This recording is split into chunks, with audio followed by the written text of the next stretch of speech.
Hello दोस्तों, स्वागत है आपका हमारे चैनल में। हम दोस्तों आज की इस वीडियो में विद्युत धारा जो चैप्टर है, इस चैप्टर का सभी महत्वपूर्ण क्वेश्चन बताएंगे। दोस्तों हम आपको महत्वपूर्ण क्वेश्चन की तैयारियां करा रहे हैं। यह हमारे महत्वपूर्ण क्वेश्चन का तीसरा वीडियो है। इसके पहले का 2 पार्ट का 2 वीडियो बना दिए हैं। अगर आप उसको नहीं देखे हैं तो कोई दिक्कत नहीं है, वीडियो के अंत में वो वीडियो आ जाएगा, उस वीडियो को देख लीजिएगा दोस्तों। और दोस्तों हम केवल सभी विषय का महत्वपूर्ण क्वेश्चन की तैयारियाँ करवाते हैं। अगर दोस्तों आप केवल महत्वपूर्ण क्वेश्चन की तैयारियाँ करना चाहते हैं तो हमसे जुड़े रहिए। और दोस्तों हम आपको नोट्स भी देंगे। क्या दोस्तों, जो यह महत्वपूर्ण क्वेश्चन है हमें भी बताएंगे कि प्रश्न कैसे पूछेगा और उसका उत्तर कैसे लिखेंगे, और उसका नोट्स भी देंगे। अपने हाथों द्वारा लिखा हुआ नोट्स आपको पीडीएफ के रूप में मिल जाएगा, बिल्कुल फ्री में दोस्तों। आपका 1 भी रुपया नहीं लगेगा, बिल्कुल फ्री में बोर्ड एग्जाम की पूरी तैयारी कराई जाएगी दोस्तों, केवल महत्वपूर्ण क्वेश्चन की। देखिए दोस्तों, जो हम महत्वपूर्ण क्वेश्चन बता रहे हैं उस महत्वपूर्ण क्वेश्चन में से 80 से 90% क्वेश्चन इसी में से आएगा। यानी जो केवल आप हमारा महत्वपूर्ण क्वेश्चन पढ़ लेंगे तो आपका 80 से 90% कन्फर्म हो जाएगा दोस्तों। और 10 से 20% इधर उधर से प्रश्न पूछा जा सकता है, लेकिन दोस्तों जो हम बताएंगे उसमें से 80 से 90% प्रश्न पूछा जाएगा। इसलिए दोस्तों इसको ध्यान से समझिएगा, एक एक टॉपिक को। सब महत्वपूर्ण क्वेश्चन यानी जो विद्युत धारा चैप्टर है, इस चैप्टर का सभी महत्वपूर्ण क्वेश्चन बता देंगे दोस्तों, एक भी क्वेश्चन छोड़ेंगे नहीं, और बहुत ही आसान तरीके से आपको समझा देंगे। तो देखिए, सबसे पहले हम आपको बता रहे हैं प्रश्न कैसे पूछेगा। देखिए, बोर्ड एग्जाम में प्रश्न पूछा है, सेल के आंतरिक प्रतिरोध से आप क्या समझते हैं। बोर्ड एग्जाम में प्रश्न ऐसे ही पूछेगा। देखिए, इस प्रश्न को कितना बार पूछा गया है, 2015, 16, 17, 18, 20 और 22 में पूछा गया है। 23, 24 में नहीं पूछा गया था, या 25 में पूछे जाने का ज़्यादा चांस है। तो देखिए इसका आंसर क्या हो जाएगा। सेल दोस्तों जो आपका बैटरी में लगता है उसी को क्या कहते हैं, सेल। तो सेल का आंतरिक प्रतिरोध बताना है। आंतरिक का मतलब अंदर का प्रतिरोध। तो देखिए इसका आंसर क्या हो जाएगा। जब किसी सेल में विद्युत धारा प्रवाहित होता है, मान लीजिए कोई सेल है, उसमें विद्युत धारा क्या होता है, प्रवाहित होता है, तो उसका विद्युत धारा के प्रवाह में रुकावट डालता है। जो विद्युत धारा के प्रवाह में रुकावट डालता है उसे हम लोग क्या कहते हैं, सेल का आंतरिक प्रतिरोध कहते हैं। जैसे हम आपको समझा रहे हैं, मान लीजिए यह क्या है दोस्तों, सेल है। बैटरी को भी सेल कहते हैं, यह सेल है। और इसमें जब हम विद्युत धारा प्रवाहित कर रहे हैं तो देखिए यहाँ पे लिखा है ना, विद्युत धारा प्रवाहित कर रहे हैं, तो जो विद्युत धारा के प्रवाह में रुकावट डालता है, यानी जब इसमें विद्युत धारा प्रवाह करेंगे तो इसमें क्या होगा, विद्युत धारा का प्रवाह में कोई रुकावट डालेगा। तो जो रुकावट डालता है उसे हम लोग क्या कहते हैं, सेल का आंतरिक प्रतिरोध कहते हैं, यानी इसके अंदर का प्रतिरोध कहते हैं। तो बोर्ड एग्जाम में केवल इतना लिख देंगे तो आपको पूरा नंबर मिल जाएगा। अब देखिए अगला प्रश्न। अगला प्रश्न क्या है दोस्तों, विद्युत सेल का आंतरिक प्रतिरोध किन किन बातों पर निर्भर करता है। क्या दोस्तों, सेल का आंतरिक प्रतिरोध किन किन बातों पर निर्भर करता है, यानी जो यह सेल का प्रतिरोध है वह किस पे निर्भर करता है। तो देखिए किस पे निर्भर करता है, सेल का आंतरिक प्रतिरोध। देखिए यह प्रश्न कितना बार पूछा गया है, 2017, 18, 20, 22, 23 और 24 में भी पूछा गया है। 22, 23, 24 लगातार पूछा गया है, तो 25 में भी पूछे जाने का चांस ज़्यादा है। तो इसका उत्तर में लिखेंगे, सेल का आंतरिक प्रतिरोध निम्न बातों पर निर्भर करता है। कौन कौन सा बात है दोस्तों, पहला दूरी पे। दूरी का मतलब यह पास है, दूर है, दूरी, तो ये दूरी पर भी निर्भर करता है। तो यह दूरी के अनुक्रमानुपाती होता है, यानी जब दूरी बढ़ेगा तो आंतरिक सेल का प्रतिरोध बढ़ेगा। तो यह लिखा है यह दूरी का अनुक्रमपाती होता है। तो कौन अनुक्रमपाती होता है दोस्तों, तो आंतरिक प्रतिरोध। आंतरिक प्रतिरोध क्या होता है, दूरी के अनुक्रमपाती होता है। अब देखिए अगला है दोस्तों क्षेत्रफल पर। क्षेत्रफल पर भी निर्भर करता है, तो यह क्षेत्रफल के व्युत्क्रमपाती होता है। तो क्या होता है दोस्तों, जो आंतरिक प्रतिरोध है वह क्षेत्रफल का व्युत्क्रमपाती होता है। तीसरा निर्भर करता है सांद्रता पर। तो सांद्रता पर क्या होगा दोस्तों, यह सांद्रता के अनुक्रमपाती होता है। सांद्रता के अनुक्रमपाती होता है कौन, आंतरिक प्रतिरोध। आंतरिक प्रतिरोध क्या होता है, सांद्रता के अनुक्रमपाती होता है। यह हो गया दोस्तों दूसरा प्रश्न का आंसर। अब हम दोस्तों आपको तीसरा प्रश्न बता रहे हैं। देखिए तीसरा प्रश्न क्या है। तीसरा प्रश्न है दोस्तों, अनुगमन वेग का परिभाषा दीजिए। या प्रश्न यह भी पूछ सकता है कि अनुगमन वेग से आप क्या समझते हैं। देखिए इस प्रश्न को कितना बार पूछा गया है, 2014, 15, 16, 17, 18, 19, 20, 22, 23, 24, यानी यह क्वेश्चन हर साल लगातार पूछा जाता है दोस्तों। तो इस क्वेश्चन को 2025 में भी आने का बहुत ज़्यादा चांस है। तो इसलिए दोस्तों इसको ध्यान से याद कर लीजिएगा, यह बहुत इंपॉर्टेंट क्वेश्चन है, इसको याद करना बहुत जरूरी है। तो देखिए इसका उत्तर क्या हो जाएगा। सबसे पहले यहाँ पे लिखिएगा उत्तर लिखकर अनुगमन वेग। अनुगमन वेग, तो इसका परिभाषा देखिए, अनुगमन वेग वह नियत औसत वेग होता है। क्या दोस्तों, जो अनुगमन वेग होता है वह क्या होता है, वह नियत औसत वेग होता है जिससे मुक्त इलेक्ट्रॉन विद्युत क्षेत्र में किसी चालक में होता है। क्या दोस्तों, क्या होता है दोस्तों, जिससे क्या होता है मुक्त इलेक्ट्रॉन विद्युत क्षेत्र में किसी चालक में होता है। यही क्या हो जाएगा, अनुगमन वेग का परिभाषा हो जाएगा। अब देखिए इसे क्या करता है दोस्तों, VD से प्रदर्शित करता है। जो अनुगमन वेग है उसको किससे प्रदर्शित करते हैं, तो अनुगमन वेग को VD से प्रदर्शित करते हैं। यह क्वेश्चन दोस्तों बहुत ज़्यादा इंपॉर्टेंट है, इसलिए इसको आप याद जरूर कर लीजिएगा। हम आपको नोट्स दे देंगे, इस वीडियो में हम अपना व्हाट्सअप नंबर दे देंगे, उस व्हाट्सअप नंबर पर SMS करके इसका आप नोट्स भी ले सकते हैं। अब हम दोस्तों इसके बाद आगे का क्वेश्चन आपको बता रहे हैं। अब देखिए दोस्तों अगला प्रश्न है दोस्तों, वैद्युत परिपथ के लिए किरचॉफ के नियमों का उल्लेख कीजिए और उनके परिपथ बनाकर समझाइए। क्या करना है दोस्तों, किरचॉफ के नियम बताना है और किरचॉफ का परिपथ बनाना है। परिपथ देखिए कैसे बनाएंगे, यह एक बिंदु है दोस्तों, मान लीजिए एक बिंदु है, ठीक। इस पे दोस्तों धारा आएंगी भी जाएंगी। देखिए मान लीजिए ऐसे धारा आ रही है इस बिंदु पर, ऐसे इसको मान लेंगे I1, ठीक। फिर मान लीजिए इस पे एक और धारा ऐसे आ रही है, इसको मान लेंगे I2, ठीक। इस बिंदु पे देख क्या हो रही है, धारा आ रही है। धारा का मतलब क्या है, यह ध्यान से समझिए। मान लीजिए यह एक बिंदु है, इस पे हम तार से ऐसे लाइट दे रहे हैं, तो यहाँ पे इस बिंदु पर आ रही है। फिर एक और तार जोड़ के यहाँ पे लाइट दे रहे हैं, फिर एक और तार यहाँ पे जोड़ देंगे, तो सबका नाम अलग अलग है। यह इसका नाम I1, इसका I2 और इसका हो जाएगा दोस्तों I3। यह तीनों क्या हो रहा है, 3 तार से इसमें विद्युत धारा यहाँ पे आ रहा है, 1 2 3, I1 I2 I3, ठीक। अब हम लोग क्या करेंगे दोस्तों, यहाँ से धारा को बाहर लेकर भी जाएंगे। यह तो आ रहा है, तो यहाँ से धारा ऐसे निकाल लेंगे, तो इसका नाम हो जाएगा दोस्तों I4 क्या हो रहा है, बाहर जा रहा है, और एक यहाँ पे ऐसे चला जाएगा, इसको मान लेंगे I5। तो देखिए इसमें टोटल कितने धारा हैं दोस्तों, 5 तार जोड़ा गया है। देखिए एक यहाँ पे तार जोड़ा गया है, तो यह विद्युत धारा आ रहा है, यहाँ पे भी दूसरा विद्युत धारा इस बिंदु पे आ रहा है, तीसरा भी इस बिंदु पे आ रहा है। अब चौथा क्या है दोस्तों, उल्टा है, चौथा यहाँ से जा रहा है, यहाँ से हम लोग विद्युत धारा ले जा रहे हैं कहीं और, पांचवा में भी विद्युत धारा जा रहा है। तो यही परिपथ बनाना था, यही किरचॉफ का क्या है, परिपथ है, ठीक। इतना समझ में आ गया। हम क्या किए दोस्तों, कुछ नहीं किए। एक बिंदु है, इस बिंदु पर 3 विद्युत धारा आ रहा है और 2 विद्युत धारा जा रहा है। तो किरचॉफ का नियम का मतलब यह होता है दोस्तों, किरचॉफ एक वैज्ञानिक का नाम है, उसने बताया कि इस बिंदु पर आने वाली धाराओं का योग, यानी यह जितनी धारा आ रही है, 1 2 3 धारा आ रही है ना, और जाने वाली धाराओं का योग, यह क्या है, दोनों जाने वाली धाराओं का योग, यानी कुल धाराओं का योग क्या होता है, 0 होता है। तो देखिए वही चीज़ यहाँ पे लिखा है, किरचॉफ के नियम के अनुसार, इस नियम के अनुसार क्या दोस्तों, इस नियम यानी किरचॉफ के नियम के अनुसार परिपथ में किसी बिंदु पर मिलने वाली धाराओं का योग 0 होता है। यह क्या है दोस्तों, परिपथ है।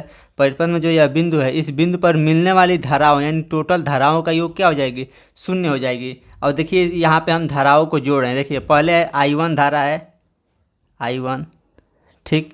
फिर क्या है दोस्तों, दूसरा धारा है प्लस I2, फिर प्लस क्या है दोस्तों I3।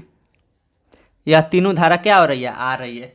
फिर देखिए प्लस क्या है I4 को कैसे लिखेंगे, जब जाने वाली धारा होता है तो उसके पास माइनस लगाते हैं, तो यहाँ पे लिखेंगे -I4। माइनस क्यों लगाए हैं, क्योंकि यहाँ से विद्युत धारा जा रही है, आएगी विद्युत धारा तो प्लस लिखेंगे। तो यह इसके पहले प्लस लिख दिए हैं, देखिए लिख दिए हैं ना।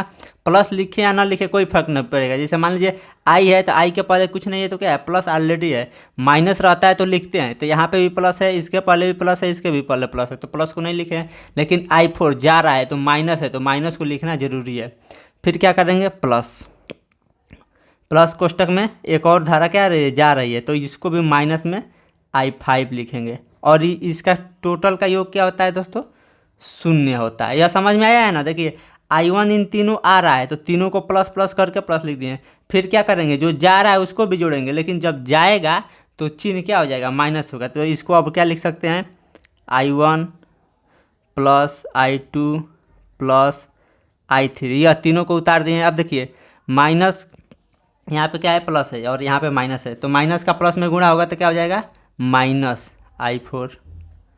फिर यहाँ पे भी प्लस है, यहाँ पे भी माइनस है, तो माइनस का प्लस में गुणा होगा तो प्लस का माइनस में गुणा होगा तो -I5 बराबर 0। तो यह क्या होता है दोस्तों, पहला नियम है। किरचॉफ का पहला नियम क्या है कि यहाँ पे कुल धाराओं का योग क्या हो जाएगा, 0 हो जाएगा। सबको जोड़ेंगे तो 0 हो जाएगा। अब देखिए यहाँ पे अभी लिखा है दोस्तों कि इस परिपथ में जाने वाली धाराओं का योग तथा आने वाली धाराओं का योग बराबर होता है। जो धारा आएगी उसको जोड़ देंगे और जो धारा जाएगी वो आपस में बराबर होते हैं। तो देखिए वही चीज़ हम यहाँ पे लिख दे रहे हैं। देखिए यहाँ पे आने वाली धारा क्या है, I1 I2 I3, तो इसको लिख दे रहे हैं I1 plus I2 plus I3। यह क्या हो गया दोस्तों, तीनों आने वाली धाराएं हो गए बराबर। किसके बराबर होती है दोस्तों, देखिए यहाँ पे लिखा है आने वाली धाराओं के बराबर होती है, यानी जो धारा जाने वाली है उसके बराबर होती है आने वाली। तो यह हो गया दोस्तों आने वाली धारा। अब लिखेंगे जाने वाली धारा। तो जाने वाली धारा क्या है, दो धारा है I4 और I5। तो यहाँ पे लिख देंगे दोस्तों I4 प्लस I5। यह क्या हो गया दोस्तों, इसी को यहाँ पे लिखा गया है। कैसे, ध्यान समझिए। यह तीनों को यहाँ पे उतार दिया गया है और इन दोनों को जब बराबर के उधर भेजेंगे तो चिन्ह बदल जाएगा। देखिए यहाँ पे क्या है दोस्तों, इसके पल्ले कुछ नहीं, इसके पल्ले क्या है, माइनस है, तो बराबर किधर जाएगा तो प्लस में। यह भी क्या है, बराबर किधर माइनस में है, तो बराबर किधर गया है तो प्लस में। तो यही चीज़ यहाँ पे लिखा गया है, आपको समझाने के लिए बताया गया है कि आने वाली कुल धारा और जाने वाली कुल धारा के बराबर होती है, और दोनों को जोड़ देंगे आने वाली धारा प्लस जाने वाली धारा तो शून्य हो जाएगा। यही किरचॉफ का नियम है, ज़्यादा कुछ नहीं दोस्तों। देखिए आने वाली धाराओं का योग तथा जाने वाली धाराओं का योग शून्य होता है, यही किरचॉफ का नियम होता है। या फिर उसको यह भी कह सकते हैं आने वाली धारा जाने वाली धारा के बराबर होता है। यह हो गया दोस्तों किरचॉफ का पहला नियम। अब दोस्तों हम आपको बता रहे हैं दूसरा नियम। यहाँ पर भी क्या करेंगे दोस्तों, किरचॉफ का दूसरा नियम बता रहे हैं, और इसमें भी क्या करेंगे, परिपथ बनाएंगे। तो देखिए हम यहाँ पे चित्र बना रहे हैं, ध्यान समझिएगा। देखिए ये यहाँ पे एक प्रतिरोध बना दिए, ठीक। फिर यहाँ से ऊपर जाएंगे, फिर दोस्तों इसके ऊपर भी एक और प्रतिरोध बनाएंगे, ठीक। फिर यहाँ पे लिखेंगे छोटा लिखकर माइनस, फिर यहाँ पे प्लस, ऐसे करके स्विच बनेगा, ठीक दोस्तों। इतना समझ में आ गया क्या किए हैं। फिर सेम यही काम ऊपर लेकर जाएंगे, फिर यहाँ पे भी स्विच बना देंगे, यहाँ पे प्लस लिखेंगे, यहाँ पे छोटा, फिर यह ऐसे, फिर यहाँ पे एक प्रतिरोध, फिर यह ऐसे बढ़ाकर जोड़ देंगे। समझ में आ गया क्या किए हैं दोस्तों। तीन प्रतिरोध बनाए हैं, यह इसका नाम R1 हो जाएगा, इसका नाम R2 हो जाएगा, इसका नाम R3 हो जाएगा दोस्तों। तो और इसका धारा क्या हो जाएगा दोस्तों, इसका धारा मान लेंगे I1, इसका हो जाएगा I2, यहाँ पे क्या रहेगा I1 धारा, यहाँ पे I2 धारा। इतना समझ में आ गया इस चित्र में। अब देखिए यहाँ पे हम क्या करेंगे दोस्तों, यह R1 R2 R3 हो गया। अब इसका दिशा देखिए कैसे है दोस्तों। देखिए यह ऐसे दिशा में आएगा, यानी तार लाइट ऐसे जाएगा, विद्युत धारा ऐसे जाएगा, फिर यह ऐसे आ जाएगा, ठीक। फिर यहाँ पे क्या होगा, ऐसे आएगा और यह ऐसे चला जाएगा। तो यह दिशा है, केवल ज़्यादा कुछ नहीं करना है। यह ऐसे क्या होगा, विद्युत धारा जाएगा, बस इतना ही है, ज़्यादा कुछ नहीं समझना है। तो देखिए किरचॉफ का दूसरा नियम में क्या होता है। किरचॉफ का दूसरा नियम में क्या होता है, किसी परिपथ में प्रवाहित होने वाली धारा, क्या दोस्तों, कोई भी परिपथ है अगर उसमें प्रवाहित होने वाली धारा को किससे प्रदर्शित करते हैं, आई से। प्रवाहित होने वाली धारा संगत प्रतिरोध के गुणनफल के योग विद्युत वाहक बल के बराबर होता है। क्या होता है दोस्तों, जो धारा है और उसके संगत जो प्रतिरोध है, इन दोनों का जब आपस में गुणा करेंगे तो क्या निकलेगा दोस्तों, विद्युत वाहक बल के बराबर हो गया। यानी I1 गुणे R2 जब करेंगे तो क्या हमें निकल जाएगा, विद्युत वाहक बल निकल जाएगा, यानी विद्युत वाहक बल के बराबर ही होता है।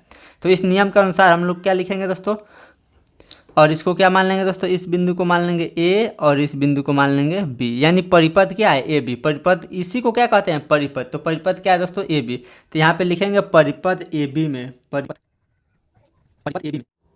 तो देखिए यहाँ पे लिखेंगे धारा I के लिए, क्या दोस्तों, धारा I के लिए यहाँ पे लिखेंगे धारा I1 के लिए तथा I2 के लिए। इसके बाद क्या लिखेंगे दोस्तों, I2 के लिए, यानी धारा I1 के लिए और I2 के लिए। I1 यहाँ पे है, R2 यहाँ पे है, तो इन दोनों का क्या करेंगे, इसका इसमें गुणा करके जब जोड़ेंगे तो हमें क्या निकल जाएगा, विद्युत वाहक बल निकलेगा। जैसे देखिए हम आपको बता रहे हैं, सबसे पहले क्या है दोस्तों, I1 के लिए तो यह हो जाएगा I1, यहाँ पे लिखेंगे I1 R1 इसके लिए। और फिर क्या करना है दोस्तों, इसका भी I2 के लिए भी निकालेंगे। तो यह I1 के लिए इतना हो गया तो प्लस लिखेंगे, और इसको क्या करेंगे, कोष्टक में लिखेंगे, क्योंकि इसका देखिए इसका दिशा ऐसे है तो प्लस है, लेकिन इसका दिशा क्या हो रहा है, माइनस की तरफ जा रहा है, तो इसको लिखेंगे माइनस में I2 R2। यह समझ में आया दोस्तों, नहीं समझ में आया, देखिए एक बार और आपको बता रहे हैं। देखिए हम क्या किए हैं, I1 के लिए क्या करना है दोस्तों, धारा का गुणनफल, देखिए यहाँ पे लिखा है ना, धारा तथा संगत प्रतिरोध के गुणनफल। तो यह धारा तथा संगत प्रतिरोध के गुणनफल, तो धारा आई तथा संगत प्रतिरोध के गुणनफल निकाल दिए। उसके बाद योग करना है। योग का मतलब उसके बाद यह जो I2 रहेगा इसका भी निकाल कर योग करेंगे। तो योग का मतलब प्लस किए हैं। फिर क्या करना है दोस्तों, वही काम, धारा तथा संगत प्रतिरोध का गुणनफल। तो धारा क्या है दोस्तों, I2 है और संगत प्रतिरोध R2 है, ठीक। और माइनस क्यों लिखे हैं, क्योंकि देखिए इधर का दिशा इधर है तो प्लस की तरफ आ रहा है, लेकिन इधर का दिशा देखिए इधर जाएगा, यह बड़ा वाला प्लस रहता है या माइनस रहता है। तो इधर आ रहा है तो प्लस में, लेकिन अब इधर जाएगा तो बड़ा से छोटा वाला में, तो माइनस इसलिए लिखे हैं, ठीक। बराबर किसके होता है, विद्युत वाहक बल के बराबर होता है। तो देखिए विद्युत वाहक बल में भी यही होगा, जब इधर आएगा तो प्लस, विद्युत वाहक बल को ई से प्रदर्शित करते थे, E1 प्लस में रहेगा, लेकिन जब यही इधर जाएगा प्लस लिख देंगे, यह भी जोड़ेंगे तो क्या हो जाएगा, माइनस E2। E2 भी माइनस में क्यों लिखे, क्योंकि यह माइनस की तरफ में जा रहा है। तो यह क्या हो जाएगा दोस्तों, I1 R1, और यह प्लस का माइनस में गुणा करेंगे तो यहाँ पे हो जाएगा माइनस I2 R2 बराबर, यह हो जाएगा E1, यहाँ पे भी यह प्लस है यह माइनस है, तो प्लस का माइनस में गुणा होगा तो माइनस।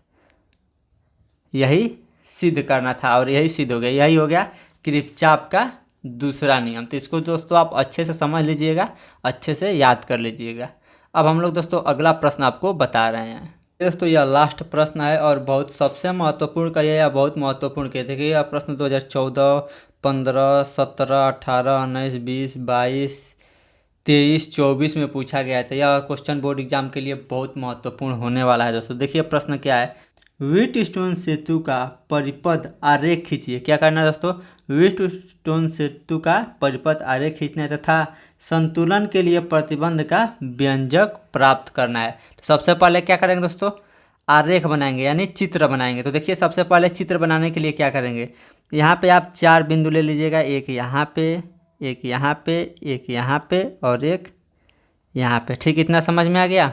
ऐसे 4 बिंदु ले लेंगे और उसके बाद क्या करेंगे, ऐसे बनाएंगे परिपथ, इसको इससे मिलाएंगे, फिर इसको ऐसे खींच के ऐसे मिला देंगे, फिर इसको खींचकर ऐसे मिला देंगे, फिर इसको खींचकर ऐसे मिला देंगे, ठीक। इतना समझ में आ गया।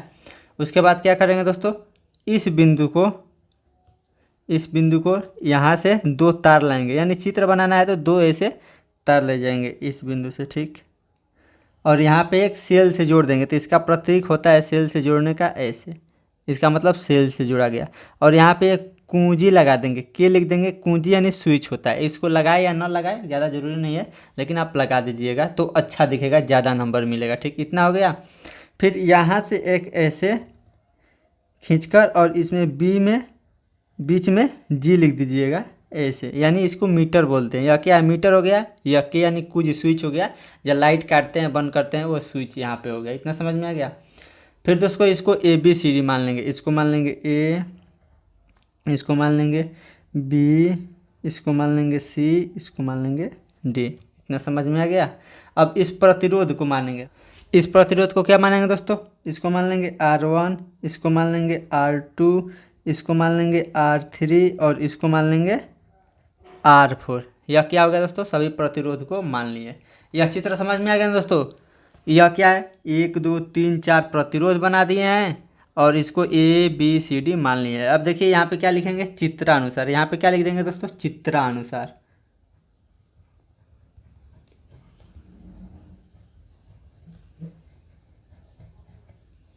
यानी चित्र के अनुसार हम जो भी कुछ करेंगे वो हल करेंगे। देखिए अब इसमें क्या है दोस्तों, जो यह दोनों भुजा है, देखिए यह एक भुजा और यह एक भुजा, तो दोनों यह संलग्न प्रतिरोध है। R1 R2 का क्या है, संलग्न प्रतिरोध है। तो इन और R4 R3 का क्या है दोस्तों, संलग्न प्रतिरोध है। तो इन दोनों प्रतिरोधों का अनुपात क्या होता है दोस्तों, इन दोनों प्रतिरोधों का अनुपात आपस में क्या होता है, बराबर होता है। तो देखिए वही चीज़ यहाँ पे लिख दे रहे हैं, दोनों संलग्न प्रतिरोधों का अनुपात बराबर होता है।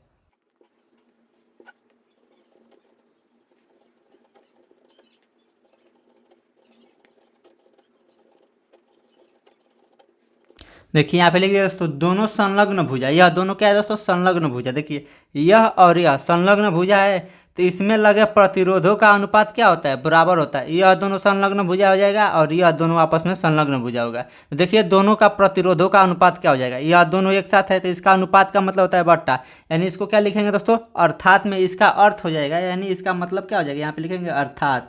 अर्थात यानी इसका मतलब क्या हो जाएगा? इसका अनुपात, यानी R1/R2, R1/R2। यह दोनों प्रतिरोध का अनुपात हो गया, बराबर होते हैं, बराबर हैं इन दोनों प्रतिरोध के अनुपात, यानी R4/R3। यहाँ पे क्या लिखेंगे दोस्तों? R4/R3। देखिए दोनों संलग्न भुजा में लगे प्रतिरोधों का अनुपात बराबर होता है। यह दोनों प्रतिरोध संलग्न में लगे हैं तो इनका अनुपात बराबर इन दोनों का अनुपात बराबर होता है। यह क्या है दोस्तों? व्हीटस्टोन सेतु का संतुलन नियम है। अब इसको सूत्र भी स्थापित करना होता है, केवल इतना लिखने से नंबर नहीं मिलेगा, क्योंकि इस पे पूरा 5 नंबर मिलेगा। तो इसको थोड़ा और लिखेंगे, सूत्र भी स्थापित करेंगे। तो यहाँ पे लिखेंगे सूत्र की स्थापना।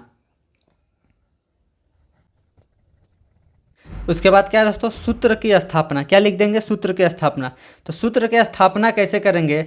यह सबसे पहले क्या लिखेंगे? प्रतिरोध R1 तथा R4 के लिए क्या लिखेंगे दोस्तों? प्रतिरोध R1 तथा R4। देखिए यह है R1, यह है R4। तो इसके लिए हम लोग क्या करेंगे? हल करेंगे। तो देखिए यहाँ पे लिख दिए हैं प्रतिरोध R1 तथा R4 के लिए। तो अब देखिए यहाँ से हल करेंगे। R1 के लिए क्या है? धारा I है, तो I1 और R1। यहाँ पे I1 है ना, तो I1 R1 फिर प्लस कोष्टक में क्या लिखेंगे दोस्तों? R4 के लिए क्या है दोस्तों? R4 के लिए धारा I2 है, तो अब यहाँ पे क्या लिखेंगे? माइनस लिखेंगे, क्योंकि दिशा अलग है। तो यहाँ पे क्या लिखेंगे दोस्तों? माइनस I2 लिख दिया ना, माइनस I2 और R4 बराबर क्या लिख देंगे? 0। अब देखिए यहाँ पे क्या हो जाएगा? I1 R1 या प्लस का माइनस में गुणा हो तो माइनस I2 R4 बराबर 0। इसको क्या करेंगे? बराबर के उधर भेज देंगे। तो यह हो जाएगा दोस्तों I1 R1 बराबर, या बराबर के इधर माइनस है तो बराबर के उधर जाएगा तो प्लस हो जाएगा। तो यह हो जाएगा I2 R4। यह हो जाएगा समीकरण नंबर 1। अब हम लोग क्या करेंगे दोस्तों? प्रतिरोध R2 तथा R3 के लिए R2 तथा R3 के निकालेंगे। तो यहाँ पे लिख देंगे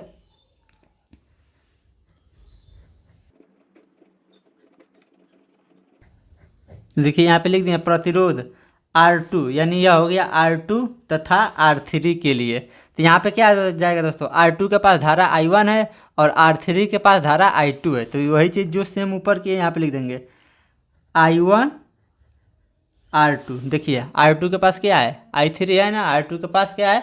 I3 है। ठीक, तो यह हो गया दोस्तों क्या? I1 R2। अब क्या निकालेंगे? I3 के लिए। तो इसका भी दिशा क्या है? अलग है। तो यहाँ पे क्या लिखेंगे? प्लस लिखकर कोष्टक में माइनस, इसके लिए क्या हो जाएगा? I2 R3। तो यहाँ पे क्या लिख देंगे दोस्तों? I2 R3 कोष्टक बंद बराबर क्या हो जाएगा? 0। सेम काम वही करेंगे। यहाँ पे क्या हो जाएगा? I1 R2 प्लस का माइनस में गुणा माइनस I2 R3 बराबर 0। अब इसको क्या करेंगे? बराबर के उधर भेज देंगे। क्या हो जाएगा? I1 R2 बराबर किधर माइनस है तो उधर जाएगा तो प्लस में I2 R3। इसको क्या हो जाएगा? समीकरण नंबर 2। अब हम लोग क्या करेंगे? समीकरण 1 में 2 से भाग दे देंगे। क्या दोस्तों? समीकरण 1/2। तो देखिए कैसे भाग देंगे, अच्छे से देखिएगा। यहाँ पे लिख देंगे समीकरण 1/2।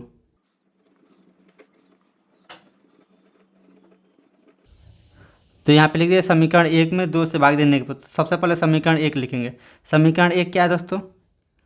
I1 R1 बराबर I2 R4। यह समीकरण 1 लिख दिए। अब भाग देना है, यानी बट्टे में इसको लिखेंगे I1 R2, फिर यहाँ पे इसको बट्टे में लिखेंगे I2 R4। अब देखिए I1 से I1 कट जाएगा, यहाँ पे I2 से I2 कट जाएगा, तो यहाँ पे क्या बच जाएगा दोस्तों? R1/R2, यही ना बचा? R1/R2 बराबर यहाँ पे बचा R4/R3। और यही हमें सिद्ध करना था। देखिए यही चीज़ है ना, R1/R2 R4/I3। यहाँ पे भी क्या है, R1/R2 बराबर R4। यह सूत्र जो किरचॉफ है, यह क्या हो जाएगा दोस्तों, चित्र के अनुसार हो जाएगा। और यह क्या हो जाएगा, यहाँ पे हम सूत्र का भी स्थापना कर दिए, यही हमें स्थापना करना था, यही चीज़। तो यही इसका क्या हो गया आंसर।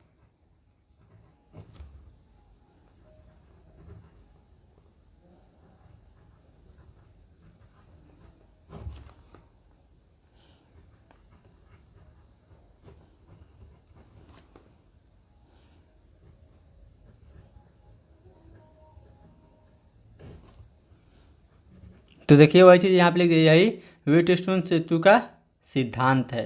तो यहाँ पे सभी महत्वपूर्ण क्वेश्चन समाप्त हो गया।